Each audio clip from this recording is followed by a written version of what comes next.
What's up everyone? In this video I'm going to show you the basics of conditionals in Python.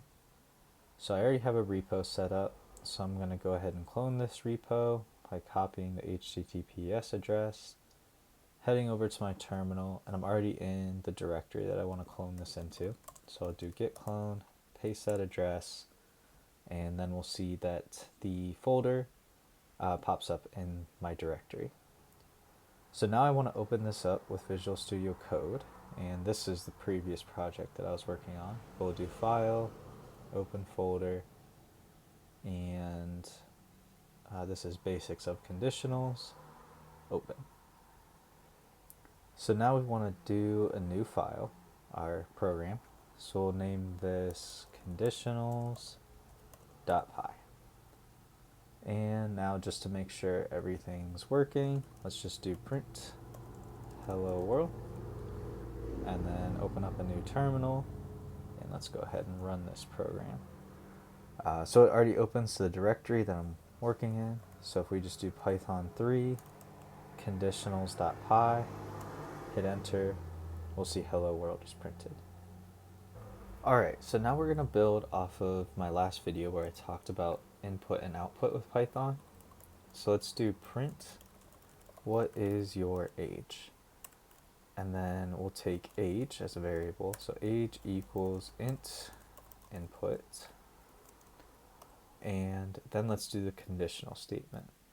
So if age is greater than or equal to 18, we'll print you are an adult.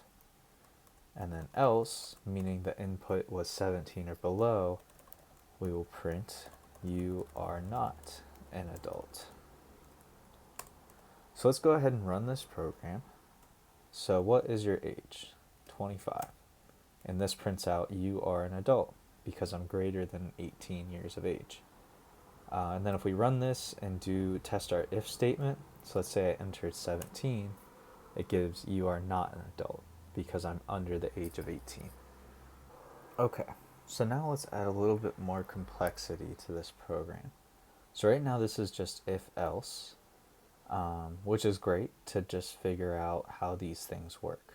But to add a little bit of complexity, let's say if age is greater than or equal to 20, and then you can actually chain these together. So let's say and age is less than 30.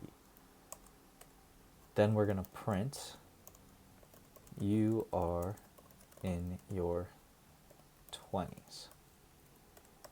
And then let's do an else if, and I'll explain how this works here in a second. So let's do an else if age is greater than or equal to 30 and age is less than 40.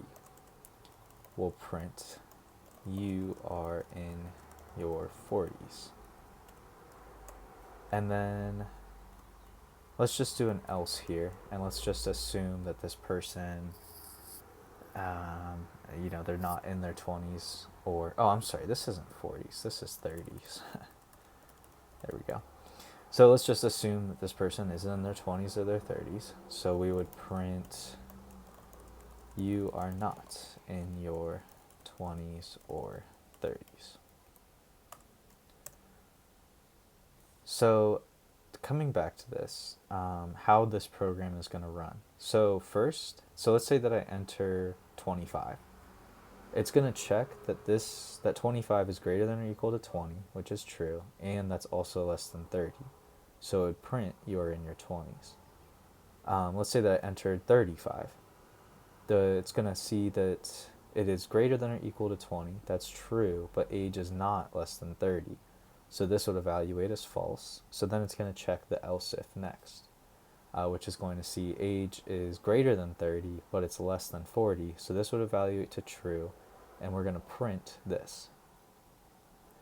And finally, we have our else statement. And this just catches everything else, right? So if you didn't enter a number between 20 and 30 or a number between 30 and 40, you're going to hit this else statement. So it kind of like catches all the other inputs. So let's go ahead and run this program and verify that it works. So let's say 25, and it says you are in your 20s. That makes sense. If I put in 35, you're in your 30s. That makes sense. And then let's say 45, you are not in your 20s or 30s. So this all makes sense how this is running. All right, so I do want to mention, talk a little bit about this right here. So right here we have a greater than or equal to.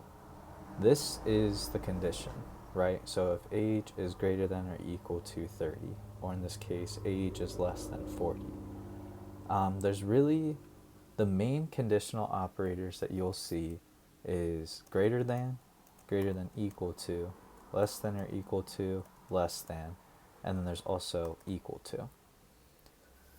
And then you'll also notice that I have this and here. So there's really just three major types of and statements. And this is a comment right here as well, if you put the little hash. So the three main types of logical operators are and, or, and not. And I'll go into more detail with these in further videos, but I just wanted you to understand the difference here. So these are conditionals, and these are logical operators. All right, so at this point, you can kind of control the flow of your program using these conditional and logical operators. Like I said, I'm going to go into further detail, and you'll get really good at these in the future. But I just wanted you to kind of get a feel for how you can manipulate the data flow of programs by using these conditional and logical operators. Since this program functions how I want it to, I'm going to go ahead and push it up to GitHub.